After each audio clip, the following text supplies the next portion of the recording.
tarde, são 16 horas e 13 minutos, horário de Brasília. Nós estamos começando um pouco atrasado devido ao mau tempo e ao trânsito da cidade de São Paulo, que é uma cidade muito complexa, com seu trânsito, ainda mais na sexta-feira, antevéspera de uma eleição que vai reunir 143 milhões de brasileiros para eleger presidente da República, governador, deputado federal e deputado estadual. Bem, mas de política nós falamos no final. Agora nós vamos conversar com um angolano que vive entre Brasil, Angola, Portugal, Europa e que se tornou um homem da ponte aérea. Seu nome é João Pedro Kanda. Ele é psicólogo e escritor. Vamos explicar por que ele se transformou em escritor e como foi a sua infância, a sua trajetória. Mas para isso, vamos dar boa tarde para o nosso amigo João Pedro Kanda. Tudo bem? Boa tarde, ouvintes deste programa magnífico. Você está sendo visto em Portugal, sabia? Está sendo visto em Portugal por o meu amigo Alberto Miranda, a dona Olga e a dona Ana Maria. São amigos que eu tenho em Portugal que são irmãos, por isso você se comporte muito bem nessa entrevista. Bem, fala uma coisa, você está lançando esse livro, A Controvérsia do Namoro. Esse livro que fala sobre as várias formas de namoro no mundo moderno. Mas antes eu queria falar um pouquinho sobre a sua vida. Você nasceu numa cidade litorânea, uma província turística de Angola, Huila, e você teve uma vida muito interessante, trabalhou até em empresa de petróleo. Então conta um pouquinho como é que um garoto dessa província angolana andou por toda Angola e depois veio parar no mundo escrevendo sobre relações humanas. Nem eu mesmo sabia que a minha história era assim tão profunda, né? Mas eu nasci na Huila, uma província do sul da Angola, né?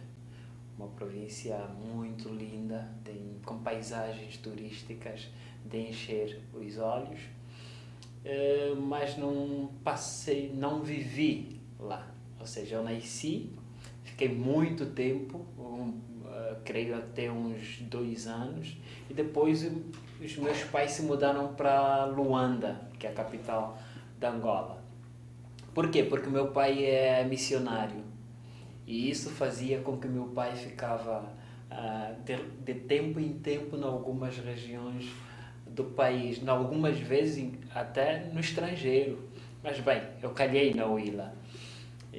Quando nos mudamos para Luanda, e como era uma época muito conturbada, porque o país vivia ainda o período de guerra, né? Os meus pais se mudaram para Luanda, lá eu tive parte da minha infância, e por causa da situação de conflito armado no país, o ensino médio se tornou muito, muito difícil e caro. Filho de missionário, não tinha outra alternativa senão ser enviado para uma província do norte. Foi então que eu acho, na minha opinião, que foi a decisão mais difícil do meu pai. Por quê? Porque nas províncias do norte, mesmo com a situação de conflito, algumas pessoas ainda estudavam. E olha só, isso é magnífico. E como foi já naquela época de transição em que a guerra caminhava para o final, o meu pai tomou a decisão de enviar-me para o norte, porque eu não conseguia pagar o meu ensino médio na capital. Foi um momento triste da minha vida, porque eu não acreditava que meu pai estava a me enviar para um lugar em que as pessoas morriam, em que as pessoas tinham muitos problemas. E eu, na altura, não compreendia essa decisão do meu pai. Mas, bem, como fomos educados a respeitar as decisões dos mais velhos, tínhamos que aceitar. Fui para o norte, que é uma província chamada Malange, que foi devastada pela guerra.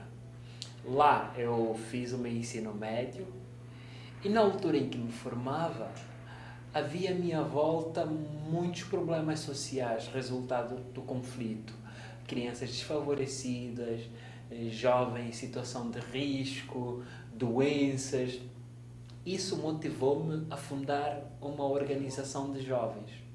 Fundei então a União de Jovens de Malães para a Solidariedade e Desenvolvimento, que foi a minha primeira experiência.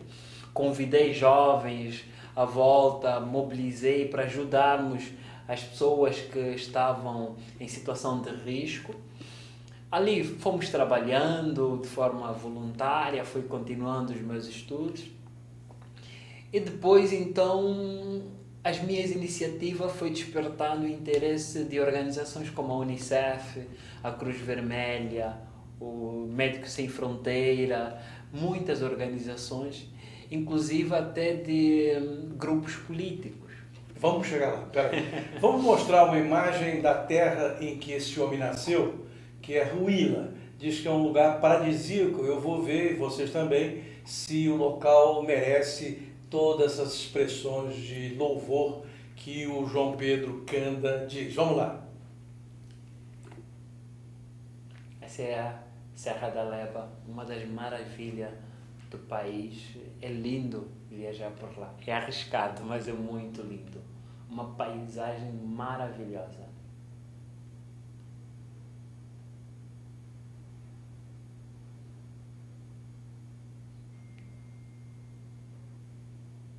Isso é você? Não. Podia ser. É verdade.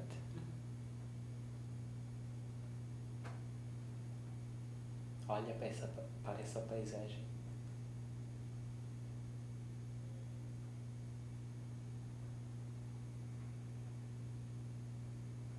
É grande o vídeo?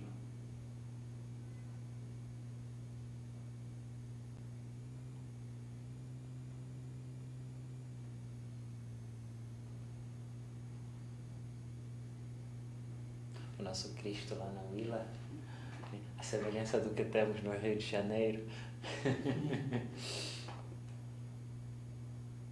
É uma cidade encantadora em termos também de plantas naturais, né?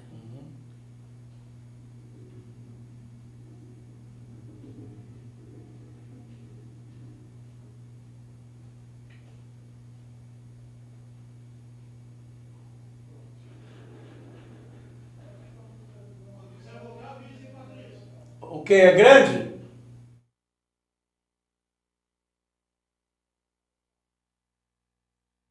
Me avisa.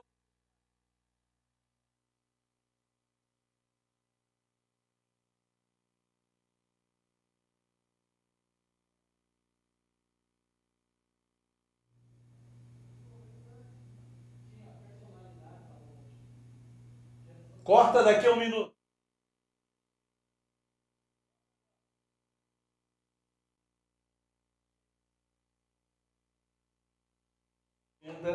E agora vamos saber como é que ele encontrou a literatura na sua vida e como ele veio parar no Brasil. Vamos lá, já vi que você tem uma história tão grande, tão ampla, que se eu for você contar tudo, o programa termina e ninguém consegue depois falar outra coisa. É verdade. E depois então dessa fase surgiram outras fases, né? Fui recebendo convite para ocupar alguns cargos significativos na província. Depois desses cargos passei para o governo, mas eu sentia que não era esta a minha missão. Eu sentia escravo da política, escravo de regras, e eu me sentia que eu podia fazer muito mais pelas pessoas. Foi então que tomei a iniciativa de sair do governo para me formar em psicologia numa outra província do norte, que é a província do Uíge. Fui para lá, dei início à minha formação em psicologia e depois, mas mesmo assim continuei o meu vínculo com as organizações não governamentais, mas desta vez com organizações internacionais, a Open Society, que é uma organização norte-americana, a Young Men's Christian Association, também muito conhecida aqui no Brasil, a nível do mundo, que é a ACM. Então, depois eu senti que eu podia fazer mais. E o primeiro livro seu qual foi? Ética do Jovem e a Preparação para a Vida, que foi o resultado de todas as experiências que eu acumulei durante as minhas passagens por alguns órgãos de atividade social. Quantos livros você já lançou? 4 livros. 4 livros. 4 livros. Bem, esse último que eu apresentei, que é a controvérsia do namoro, você pergunta se o namoro é sentimento ou necessidade. Vamos discutir o namoro dentro da sua ótica. Hoje em dia, com a internet, os relacionamentos são casuais, que podem se transformar em definitivos e que também envolvem um relacionamento meio precário. Isso acontece também em Angola ou você tentou no seu livro falar de maneira genérica para todos os povos que você acha que estão enfrentando esse momento de transição? Acredito que acontece no Brasil, acontece em Angola e acontece em muitas outras partes do mundo. E isso também é resultado de alguns aspectos específicos da própria globalização, que nós conhecemos, a influência de alguns países sobre os países mais, não diria fraco, mas países que só agora estão a ganhar, estão a consolidar a sua identidade mental, comportamental, todos esses aspectos. Agora, o namoro, ela nos dias de hoje está a ser banalizada. Ou seja, as pessoas deixaram de olhar para o namoro como sendo o pilar da construção de um relacionamento e, consequentemente, da construção da própria família. Ou seja, quando é que vai existir família? Quando existe um relacionamento. E esse relacionamento, como está a ser construído? As pessoas hoje não conseguem compreender da real importância do namoro, não só no Brasil, mas em Angola, em Portugal, nos Estados Unidos também, em muitas Você quer dizer que os relacionamentos são efêmeros? Com certeza. E ao ser efêmero, uma etapa é destruída e não se consolida nada em torno disso. Com certeza. Vejamos bem, o namoro, ela é um relacionamento que se prolonga a vida toda. Ou seja, é descoberta. Exatamente. Mas para além da descoberta, é o mesmo que construímos um edifício que, para se manter forte e suportar a força dos ventos, ela terá que obedecer às regras da engenharia, padrões da engenharia. O namoro, sendo um relacionamento que sustenta a vida do casal, ela também precisa obedecer regras, princípios e valores. São estas questões que a sociedade hoje esquece. Hoje a sociedade começa um relacionamento como se fosse uma decisão assim, normal. Não é uma decisão normal, é uma decisão séria, que precisa ser bem analisada, saber por que eu vou me relacionar com essa pessoa, por necessidade, por sentimento, onde a gente quer chegar. Vejamos, casamentos sólidos são aqueles que vão obedecer princípios e valores. Onde é que são consolidados esses princípios e valores? É durante o namoro. E onde estão esses princípios, esses valores no dia de hoje? Perdidos. Por isso vemos que muitos relacionamentos começam hoje e amanhã já terminaram. E nós, jovens, hoje não queremos refletir nas experiências dos nossos mais velhos. Nunca nos perguntamos por que os relacionamentos dos nossos mais velhos duram anos. Onde é que a gente está a errar? Uma perguntinha. Para escrever esse livro, você levou quanto tempo? 3 anos. 3 anos. 3 anos. Você escreveu capítulo por capítulo, de forma a consolidar algumas ideias, alguns argumentos, ou você foi escrevendo de uma pena só? Capítulo por capítulo. Toda pessoa que trabalha na área da escrita tem uma liturgia para escrever. Alguns escrevem de madrugada, alguns escrevem só em determinado lugar da casa. Qual é a sua liturgia? Madrugada. Madrugada. Eu gosto da madrugada. E na madrugada você acabou fazendo esse livro. Este livro. Bem, eu vou agora provocar você a partir de alguns capítulos do livro. O livro tem 149 páginas e os capítulos são os seguintes. Vamos namorar? Casos e acasos, lógica da essência do namoro. Por que investir na amizade antes do namoro?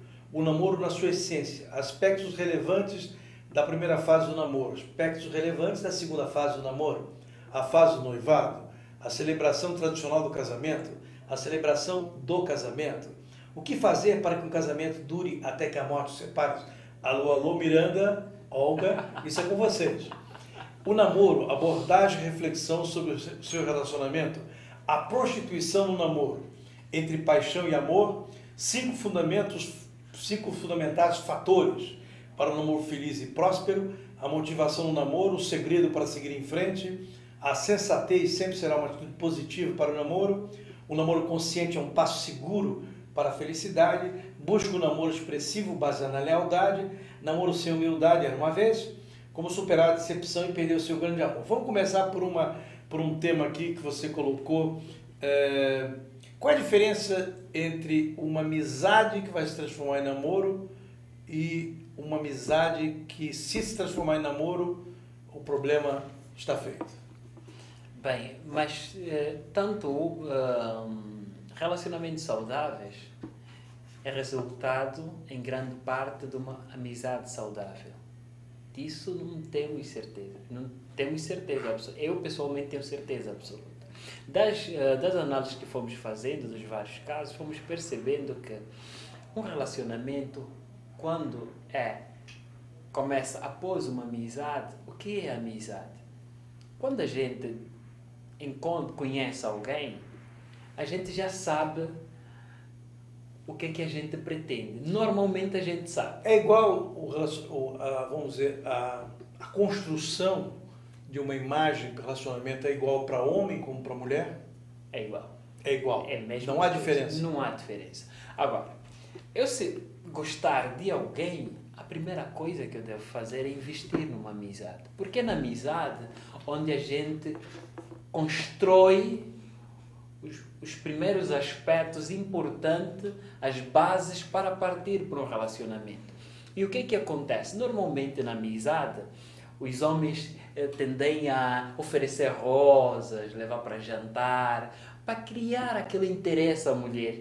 E muitas das vezes nós nos deixamos levar nesse aspecto para tomar uma decisão para o namoro. Mas como existia, que é um erro. Como existia ainda isso quando existem mais homens do que mulheres na praça?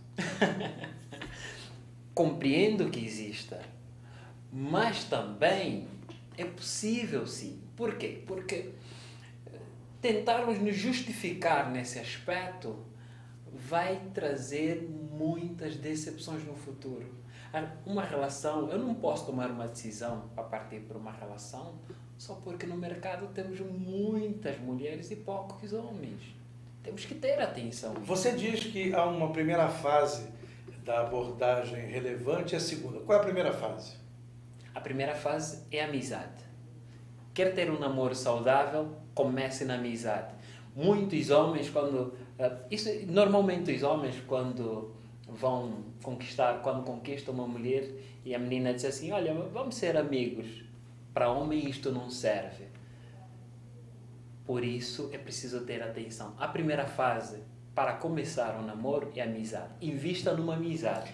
Porque na amizade, algo muito importante, é na amizade onde você vai avaliar a personalidade da pessoa.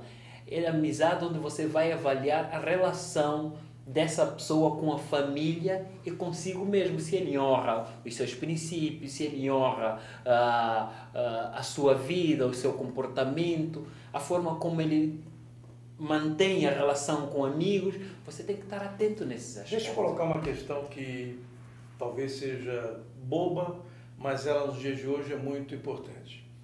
Qual é a influência das novelas na construção do imaginário do homem e da mulher que as pessoas procuram na vida real para poder ter um relacionamento?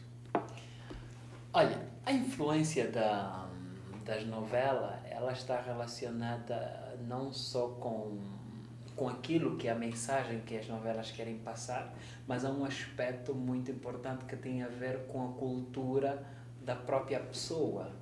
A cultura do povo angolano é diferente da cultura do povo brasileiro. E uma vez passada essa influência, é preciso ver como aquela cultura vai adaptar essa experiência para colocar na sua realidade. Uma questão que está acontecendo hoje aqui no Brasil é que moças, como falta homem no pedaço, as moças estão se relacionando com homens de classe social mais baixa. E essa diferenciação de classe social tem trazido alguns percalços para as moças.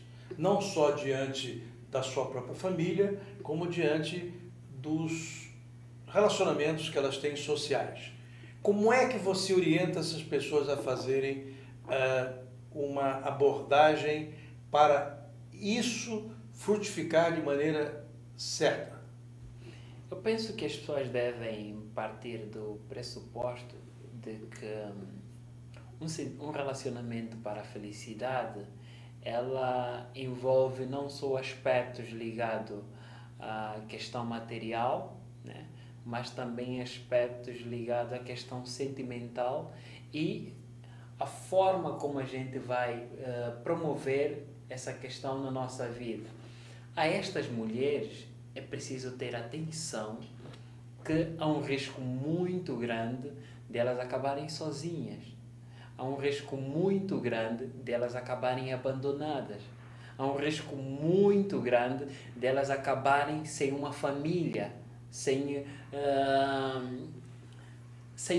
aquilo que são os padrões de uma sociedade. A mulher, por natureza, tem de sonhar casar, ter filhos e ter um lar. E você não vai encontrar Os casamentos estão diminuindo. Com certeza. Existem vários formatos de família. Hoje não existe só um formato. Vários formatos de família, felizes e infelizes. Com certeza. Não importa a classe social em que isso ocorra.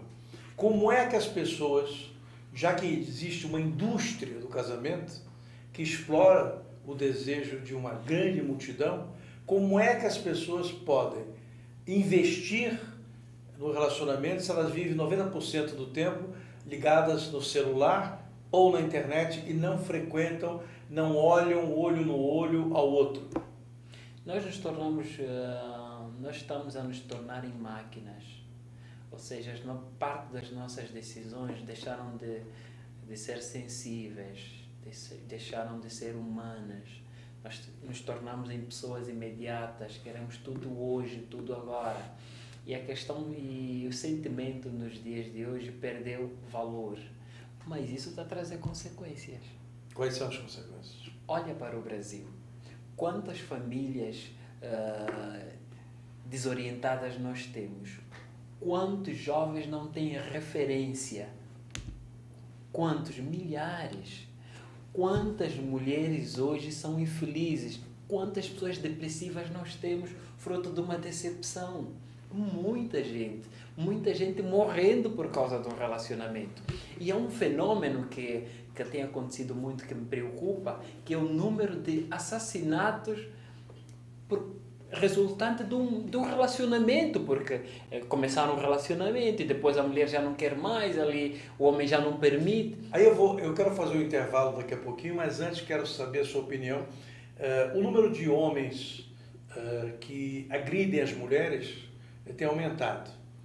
E o que cria um círculo vicioso em torno de relacionamentos que já estão deteriorados, mas que os homens possessivos e que fazem da mulher objeto acabam abusando desse machismo, entre aspas. Como é que você vê essa situação? Olha, em grande parte as mulheres são culpadas dessa situação. Esta é a verdade. As pessoas hoje vivem muito de aparência. Queremos um homem mais bonito, um homem com carros lindos, um homem de terno, jogador de futebol, jogador de futebol. E olha, nós nos tornamos tão materiais e tão aparentes que deixamos que isso coordene as nossas ações, coordene as nossas decisões. Isso é um problema. Isso é um problema muito, muito, muito grave. As pessoas precisam compreender que as nossas decisões para partir para um relacionamento não podem se basear em aspectos materiais, em aspectos de imagem da pessoa. Hoje o cantor, todo mundo quer ter um namorado cantor, quer ter um namorado Neymar, quer ter um namorado Messi. Mas por quê? Porque é amor? Não, porque ele tem imagem. Mas as pessoas não podem partir para um relacionamento se agarrando à imagem. Tem que se agarrar ao sentimento, não à necessidade. Todo o resto é importante, compreendo, as pessoas têm várias necessidades. Mas a maior necessidade humana é a questão sentimental. É isto que tem que se conservar. Por isso é que vemos nos dias de hoje pessoas muito bem de vida, mas que mesmo assim acabam por suicidar-se porque não é feliz, porque não encontra um horizonte para a vida. Por que se ele tem tudo? Quanta gente se suicida, mesmo tendo condições de vida? Bem, esse tema do suicídio nós vamos abordar logo depois do nosso intervalo, que vai ser breve, e na volta vamos conversar de novo com o João Pedro Canda, que é psicólogo e escritor, mora em Angola, Brasil, anda no avião para um lado e para o outro, e tem muito a falar e tem um trabalho interessante sobre suicídio. Voltamos já com o Visão Plural.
As nossas recordações são os nossos maiores tesouros. Carregamos durante toda a nossa vida. Manipular, distorcer ou implantar falsas memórias, além de ser uma violência, é crime. Somos responsáveis por esse tesouro. Não promova alienação parental.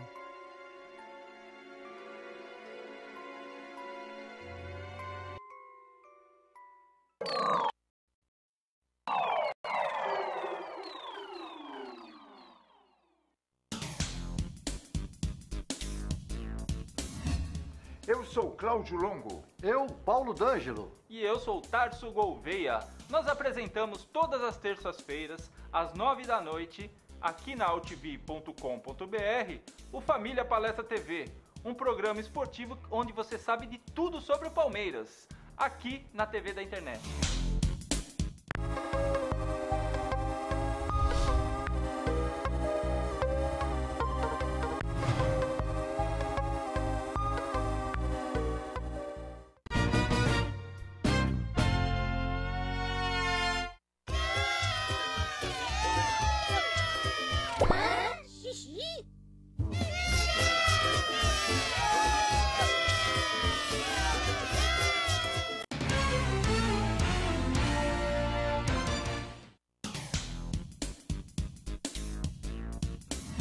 Sim, meus amigos, muito prazer, sou Sérgio Oliveira e estou aqui para lembrar vocês que toda segunda-feira, 9 horas da noite, eu estou aqui na TV da internet com o Futebol Alternativo TV.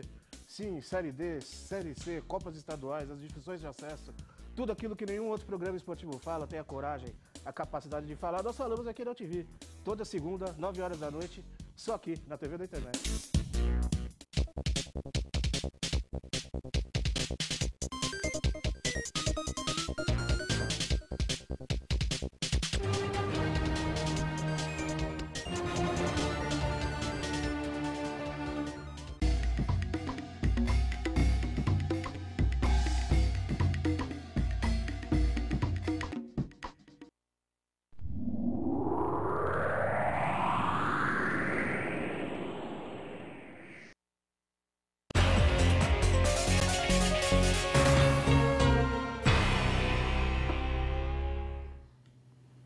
Voltamos com mais um programa Visão Plural. Hoje é a edição do dia 13 de outubro de 2014.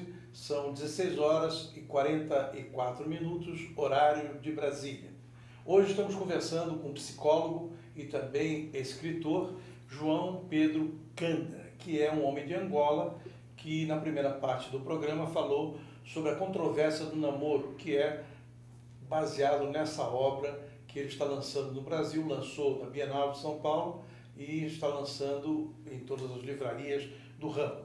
Mas agora vamos falar de um outro tema, o projeto Filosofia de Vida, que é um CD que ele nos trouxe e que aborda um dos temas mais difíceis de ser investido hoje, que é o suicídio. O suicídio está ocorrendo em demasia, não só em Angola, como também em outras partes do mundo. Como é que é a questão do suicídio em Angola? Não num número tão catastrófico como os do Brasil, aliás, a dimensão territorial também desses Angola tem dois quantas? países. Qual a população de Angola hoje? Estima-se em 15 milhões, 16 milhões. Mais ou menos Mais isso. ou menos. E estamos a falar, nem é superior a de São Paulo, né, que está em 40 milhões, né? Mais ou menos por aí. Há controvérsia. Exatamente, há controvérsia. Então, são números muito, muito baixos, mas preocupante. Preocupante por quê? Porque há 10 anos atrás quase que não se falava disso. Hoje já começa a acontecer muitos casos. E eu fico mais triste ainda porque as pessoas ainda não começaram a encarar essa situação como sendo preocupante.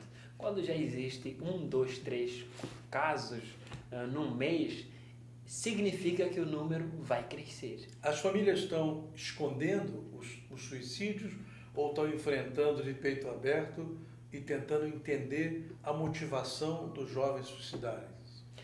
Bem, a família de hoje, a família, por enquanto, ainda esconde esse aspecto, né? Mas chega uma altura que essas situações já não dá para esconder, é o que está a acontecer. Eu lembro-me que a semana passada, inclusive, vi um vídeo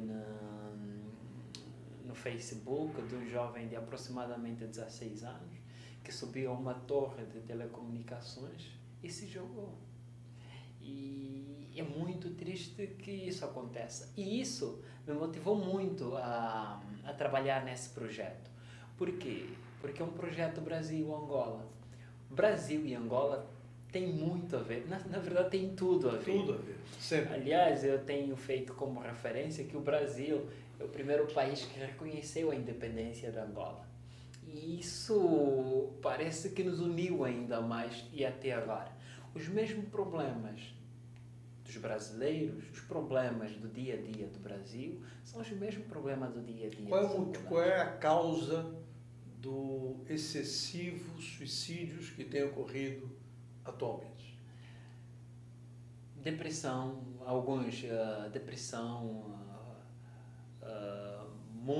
muitos casos foram considerados de pessoas com problemas mentais, né? Outros casos é mesmo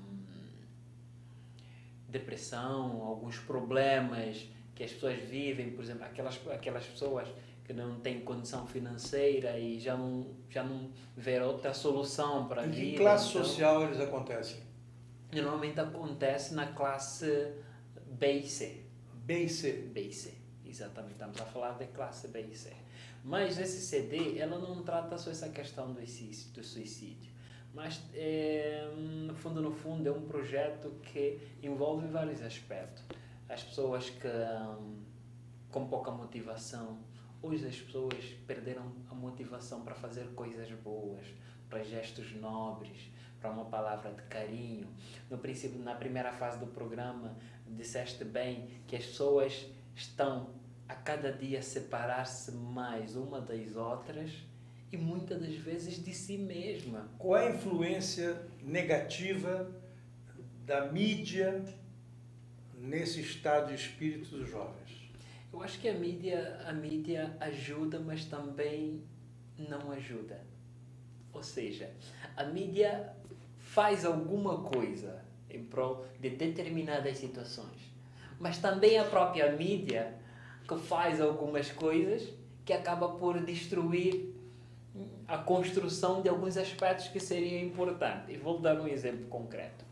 É a mídia que faz propaganda de bebidas alcoólicas, de empresas de bebidas alcoólicas. Mas também é a mídia que faz propagandas de redução da própria bebida alcoólica, né? Então a mídia passa uma informação como forma comercial, mas depois passa outra como forma de intervenção, como debate e tudo mais. E isso... Em Angola tem programas policiais como esses que existem no Brasil, em que propagam, banalizam a violência, banalizam o estado de espírito das pessoas, ou não? Não. Não. Não. Pois aqui existe. Aqui existe, e a questão básica é o seguinte: nem todo mundo que vê esses programas, assiste o programa, tem condições pessoais de entender a distância entre a realidade e aquela falsa realidade mostrada na telinha. Com certeza. O que acontece também nas novelas Também. que vocês recebem, que vêm daqui do Brasil, do México, etc. e tal. Então isso deve impactar um pouco a relação dos jovens com a realidade concreta. Cria uma falsa imagem daquilo que se passa. Muita gente pensa que o Brasil é tudo novela. Para quem nunca veio no Brasil, pergunta para mim, não, Brasil é isso que eu vejo na Globo. Eu disse, não, Brasil não é isso que você vê na Globo. Brasil é outra coisa. Tudo bem, tem alguns aspectos, mas muita atenção. Mas também é preciso que as pessoas criam a capacidade de saber o que é importante para nós, o que não é importante para nós. A mesma coisa que eu trazer um material para o Brasil dizer, não, isso a mim interessa, isso não interessa. Qual é na globalização de temas, ideias, coisas obscuras, coisas, tendências modernas, tendências, referências diversificadas, qual é o caminho que um jovem hoje tem que ter, além de trabalhar, é claro, não ficar no flosô, como se fala aqui, ele tem que ter uma base, ele tem que ter o estudo, ele tem que ter noção de vida, e isso é transmitido pela família. Pela família. Não importa qual é o modelo de família, a família que transfere. Agora, a mulher saiu, na vida moderna, saiu de casa para trabalhar, porque o sustento do pai não dá para manter a sobrevivência da família. Sem a mulher em casa e com o casal trabalhando e as crianças ficando menos tempo em relacionamento com os mais velhos, como é que fica esse equilíbrio de resistir à influência de temas globalizados que são diferentes do dia a dia de cada um? A mulher de hoje deu um passo significativo que acaba sendo, na minha opinião, um passo importante para a consolidação e transformação da família que se exige nos dias de hoje.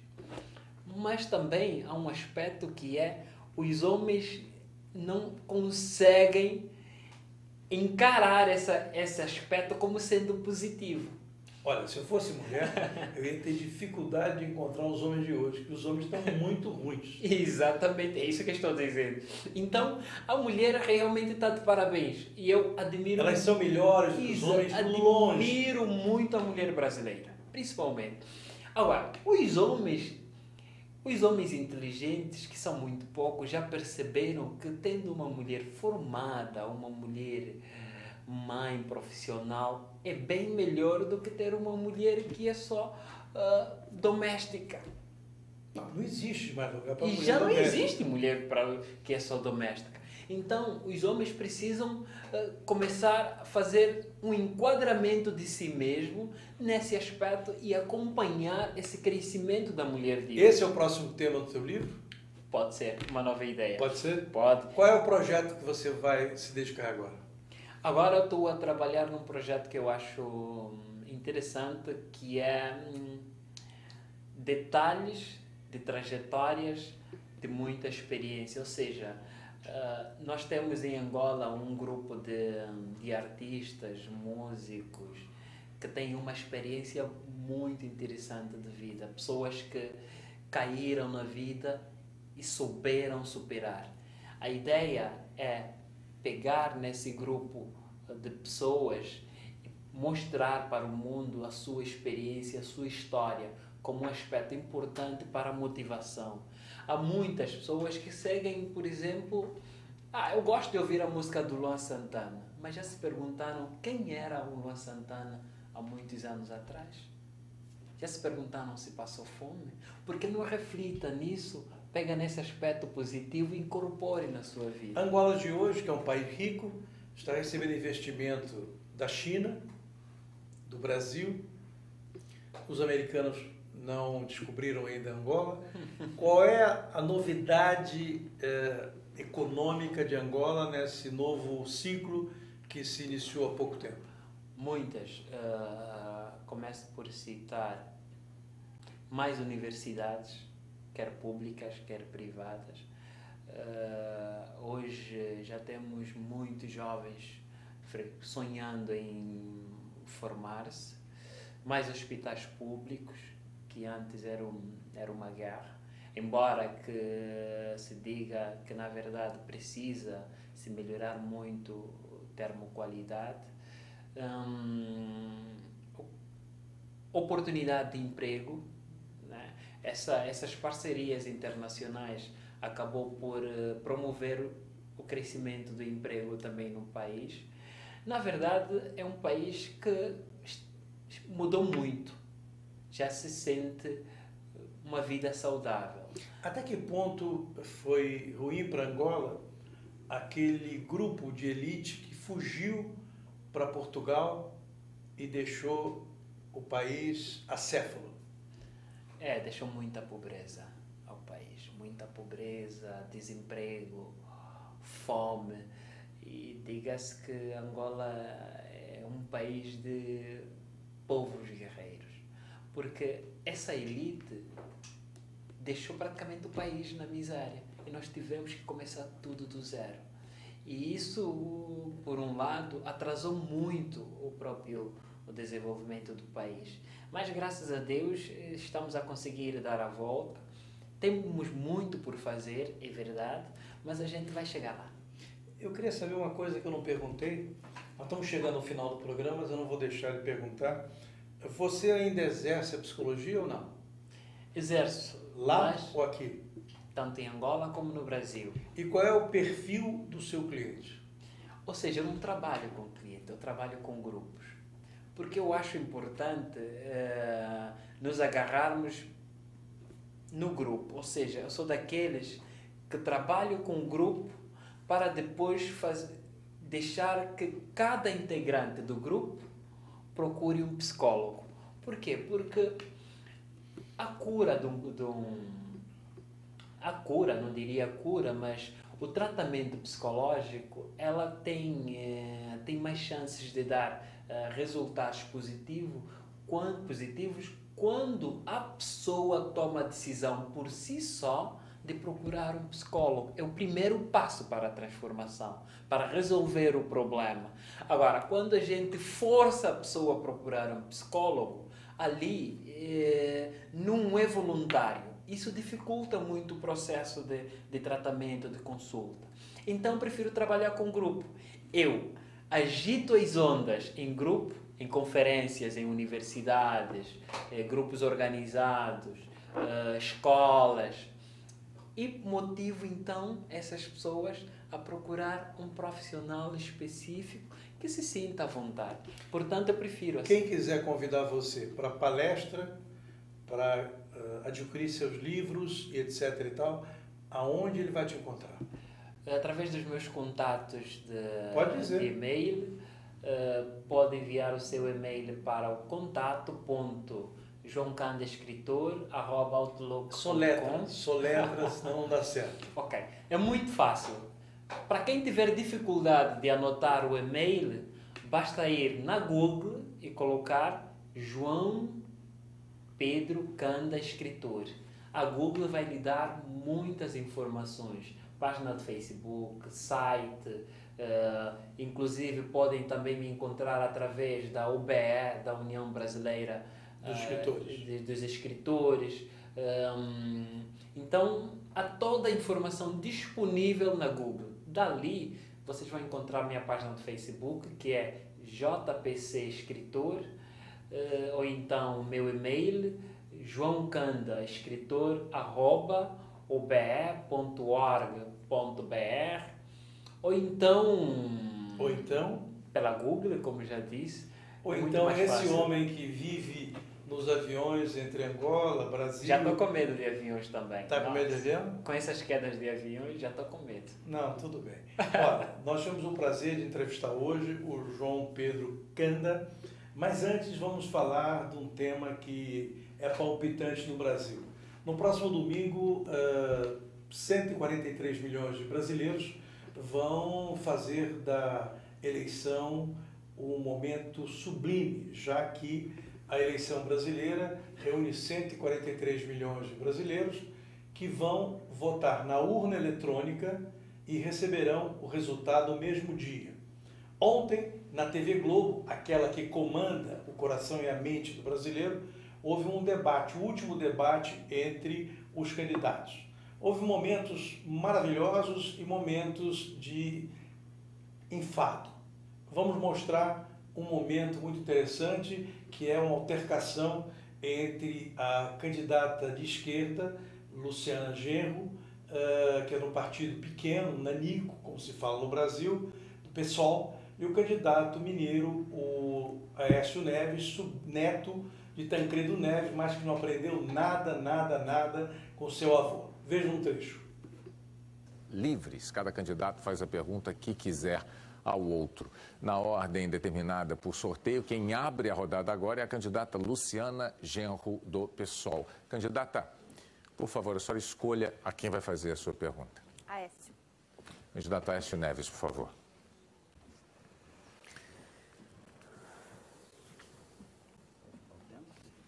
É livre.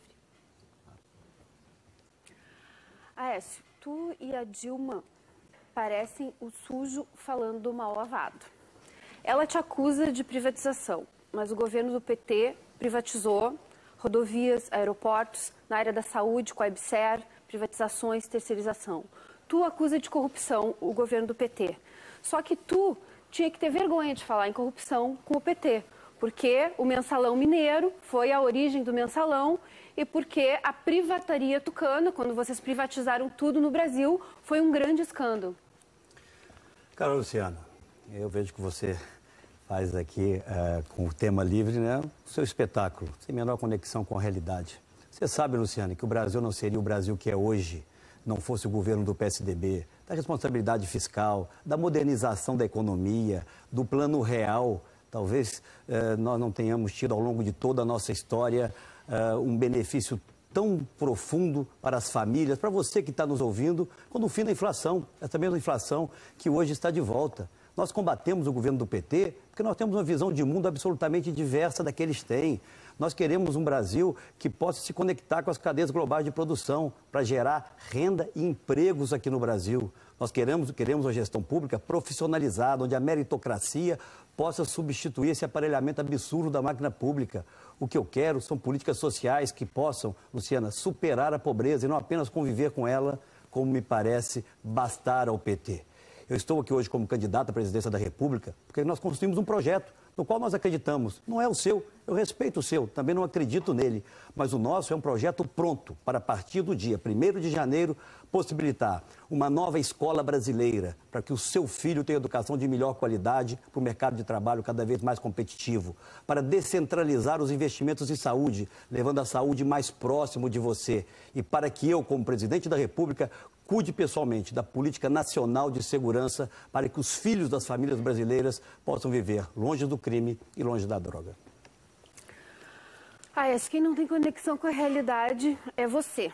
Você que anda de jatinho, que ganha um alto salário, não conhece a realidade do povo. Vocês do PSDB zombam do povo que anda de ônibus lotado, metrô lotado, vive de salário mínimo. O teu economista que tu já nomeou para Banco Central chegou a falar que o salário mínimo aumentou demais e que o desemprego tem uma parte que é necessária para equilibrar a economia. Então, Aécio, tu é tão fanático das privatizações e da corrupção que tu chegou ao ponto de fazer um aeroporto com dinheiro público e entregar a chave para o teu tio. E isso tu ainda não explicou devidamente para o povo brasileiro. Luciana, não seja leviana. Você está aqui como candidata à presidência da República.